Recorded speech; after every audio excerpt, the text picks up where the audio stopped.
తెలంగాణలో పాలన మొత్తం కూడా అస్తవ్యస్తంగా తయారై ప్రజలు మొత్తం సమస్యల సుడిగుండంలో చిక్కుకున్నారు. ప్రధానమైన సమస్య ఏంటంటే ఇప్పుడు రాష్ట్ర వ్యాప్తంగా కొన్ని లక్షల ఎకరాలను 22A సెక్షన్ లో పెట్టడం వల్ల ప్రజలు ఆ భూమిని అమ్ముకోలేరు, ఇంకొకరు బదిలీ చేయలేరు. ఏదన్నా ప్రాణం మీదకి వచ్చిపోయి బ్యాంకులోని పోదామన్నా కుదబెట్టుకొని అప్పు తీసుకోలేనటువంటి దుస్థితికి నెలకొంది. ఇటువంటి ప్రధానమైన సమస్య వెనుక భారీ కుట్ర ఉంది. కొన్ని లక్షల కోట్లను సంపాదించాలనేటువంటిది అక్రమంగా రాబట్టుకోవాలనే దురుద్దేశంతో కాంగ్రెస్ ప్రభుత్వం చేసినటువంటి ఒక దుర్మార్గమైనటువంటి చర్య ఇది 22A సెక్షన్. దాన్ని పక్కదో పట్టడం కోసము సడన్ గా కొండా సురేఖమ్మ ఉదంతాన్ని బయట తీసుకొచ్చారు. ఇట్లాంటి ముఖ్యమంత్రి గారి మీద కొండా సురేఖ కూతురు కొండా సుస్మితా పటేల్ మాట్లాడడం అనేది ఇదే కొత్త విషయం కాదు. గతంలో కూడా ఒక 4-5 నెలల క్రితం మాట్లాడింది. అంతకుముందు కూడా కొండా సురేఖ గారు చాలా వివాదాల్లో చిక్కుకున్నారు. కేటీఆర్ గారి మీద ఉన్నది లేనిది కూడా ఇష్టమైనట్టు మాట్లాడి మరి ఈ చర్యలు అప్పుడే తీసుకోవాల్సి ఉండే కదా. అంటే ఇక్కడ నువ్వు కొట్టినట్టు చేయి, నేను తిట్టినట్టు చేస్తా అనేటువంటి ఒక మార్గాన్ని అనుసరించి ప్రధానమైనటువంటి సమస్యలు పక్కదూర పట్టించుకోవడం చేస్తున్నటువంటి కపట నాటకం కాంగ్రెస్ సన్నాసులు, కాంగ్రెస్ వాళ్ళు ఆరితేరిపోయారు. మనం చూసినాం కదా, 6 గ్యారంటీలు, 420 హామీలతో ఏ విధంగా ప్రజలను చీట్ చేశారో చూసాం. అదే కోవకు చెందింది ఉదంతం. నిజంగా రేవంత్ రెడ్డి గారికి అంత ఇది ఇజ్జత్ కనుక ఉన్నట్లయితే ఆయనను నానా మాటలున్నటువంటి జగ్గారెడ్డిని ఎప్పుడో పార్టీ నుంచి ఎక్స్పెల్ చేయాల్సి ఉండే. ఆయనను ఇంటికి అడుగు పెట్టొద్దు అన్నటువంటి కోమటిరెడ్డి వెంకటరెడ్డి గారిని మంత్రివర్గంలోకి తీసుకోకుండా ఉండాల్సిందే. ఆయన కాన్స్టిట్యున్సీలో కనీసం పాదయాత్రకు కూడా రానివ్వనటువంటి దొంతి మాధవరెడ్డి గారికి టికెటే ఇవ్వకుండా ఉండాల్సి ఉండే. ఆయనను పొద్దున్న లేస్తూ తిడుతున్నటువంటి రాజగోపాల్ రెడ్డి గారిని మళ్ళీ పార్టీలోకి తీసుకుని ఎమ్మెల్యే టికెటే ఇవ్వకుండా ఉండాల్సి ఉండే.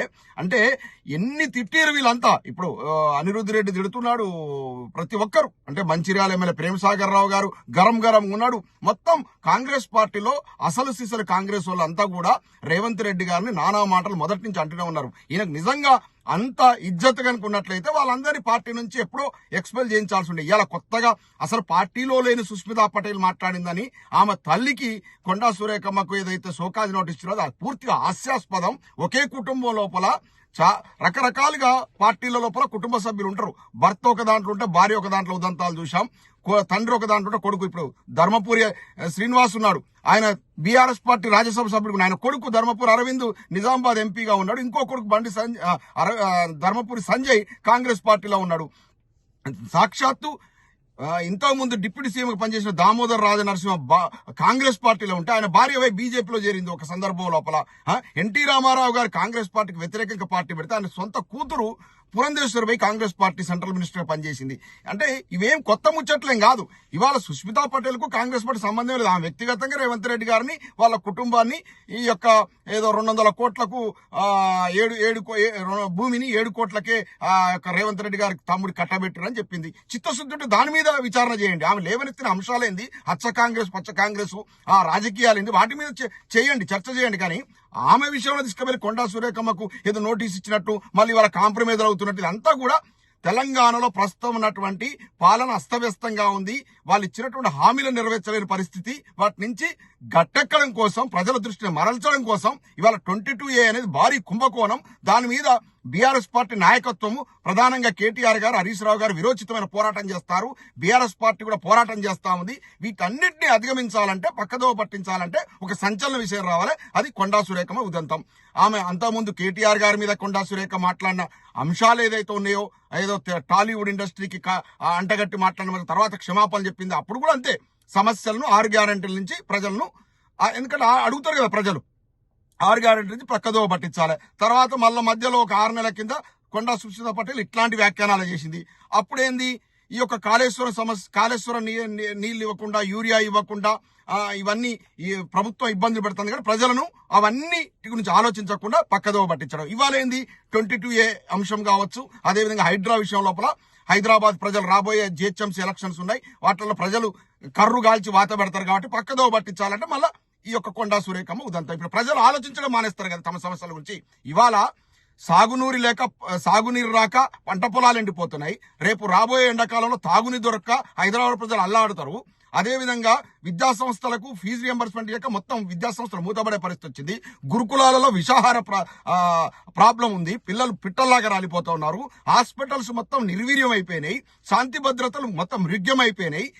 ఇవాళ హైడ్రా సమస్యతో 22A సమస్యతో ఆర్థిక రంగం మొత్తం దివాలా తీసింది. ఇవాళ కనీసం రైతులకు యూరియా ఇవ్వలేని దుస్థితి. ఇన్ని సమస్యలు తాండవిస్తుంటే ఇవాళ కళ్యాణ లక్ష్మి అనే దాని మీద కోర్టు లోపల డిఫెండ్ చేయలేక కనీసం పెళ్లి చేసుకునేటువంటి అమ్మాయిలకు ఆ తల్లిదండ్రులకు ఆసరాగా ఉండే కళ్యాణ లక్ష్మి పథకాన్ని బొందబెట్టిర్రు ఈ కాంగ్రెస్ వాళ్ళు. వీటన్నిటిని ప్రజలు ఆలోచించకుండా ఉండాలంటే, సమస్య పక్కదారి పట్టాలంటే వాళ్ళలో వాళ్ళే ఏదో తన్నుకున్నట్టుగా జగన్ నాటకం, కపట నాటకాలు ఆడుతూ ప్రజలను మభ్యపెడుతున్నారు. ప్రజలారా గమనించండి.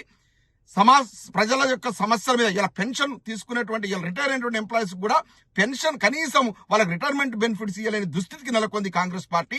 ఇవాళ మొత్తం అప్పులమయం అయిపోయింది. 2.5 ఏళ్లలో దాదాపు 4-5 లక్షల కోట్ల అప్పులు తీసుకొచ్చి అప్పనంగా బుక్కిర్రు. ఒక్క ప్రాజెక్ట్ కట్టలే, ఒక్క బిల్డింగ్ కట్టలే, ఒక్క యూనివర్సిటీ పట్టుకురాలే, దేశాలు పట్టుకొని తిరుగుతున్నారు. దేశాలు పట్టుకొని ఎందుకు తిరుగుతున్నారు? కుటుంబ సభ్యులు వేసుకొని మొత్తం మంది మార్పులు వేసుకొని తిరుగుతున్నారు. ప్రజాధనాన్ని మొత్తం వృధా చేస్తున్నారు. ఈయనంట వచ్చేసి కేంబ్రిడ్జ్ యూనివర్సిటీలో, ఆక్స్ఫర్డ్ యూనివర్సిటీలో, హార్వర్డ్ యూనివర్సిటీ లోపల రేవంత్ రెడ్డి గారు వచ్చేట స్టడీ చేసేట బయట క్యాంపస్లు తీసుకొచ్చి హైదరాబాద్ పెడతారట. మీకు ఒక ప్రజలకు, తెలంగాణ ప్రజలకు నేను చెప్తున్నా, హార్వర్డ్ యూనివర్సిటీ కానీ, కేంబ్రిడ్జ్ యూనివర్సిటీ కానీ, ఆక్స్ఫర్డ్ యూనివర్సిటీ కానీ అవి 100 సంవత్సరాల కింద పెట్టిన సంస్థలు. వాళ్ళకు వేరే దేశంలో క్యాంపస్లు లేవు. ఇది పచ్చి అబద్ధం. ఆ యూనివర్సిటీలకు వచ్చేసి డిస్కస్ చేసి ఆ క్యాంపస్లు మన తెలంగాణ పట్టుకొస్తాననేది పచ్చి అబద్ధం. మీరు కావాలంటే చాట్ జీపీటీ ఉంది, వాటిలో చెక్ చేసుకోండి. ఆయా సంస్థలకు, ఆయా యూనివర్సిటీలకు వేరే దేశాల లోపల అసలు క్యాంపస్లే లేవు. ఇదంతా పచ్చి అబద్ధం. ప్రజలను మొత్తం మభ్యపెడుతూ మేము లక్షల కోట్ల పెట్టుబడులు తీసుకొస్తాం. 1,000 కోట్ల రూపాయలు కూడా హైదరాబాద్కి ఇంతవరకు పెట్టుబడి రాలేదు. మొత్తం హైదరాబాద్ పరిశ్రమలు మొత్తం తరలిపోతున్నాయి. ఈ ముదనష్టం కాంగ్రెస్ పరిపాలన వల్ల తెలంగాణ రాష్ట్రం ఆగమాగమైంది. ఇలా 22A సెక్షన్ ప్రాబ్లం అనేది చాలా సివియర్ ప్రాబ్లం. ప్రజలారా, ఈ కాంగ్రెస్ పార్టీ ఒక భారీ కుంభకోణానికి తెరలేపింది. వీటి మీద మనం అందరం కూడా జాగృతం కావాల్సిన అవసరం ఉంది. కొండా సురేఖ ఉంటే ఎంత, పోతే ఎంత. కొండా సురేఖ మంత్రి పదవి ఎవరికి కావాలి? అది కాంగ్రెస్ పార్టీ అంతర్గత సమస్య. దాన్ని మీడియా లోపల ప్రముఖంగా చర్చిస్తూ, ప్రముఖంగా తీసుకొచ్చేసి ప్రజా సమస్యను పక్కదో పట్టిస్తూ కాంగ్రెస్ పార్టీ తెలంగాణ ప్రజలు మోసం చేస్తా ఉంది. దీన్ని గ్రహించాలని విన్నవిస్తున్నాను. జై తెలంగాణ.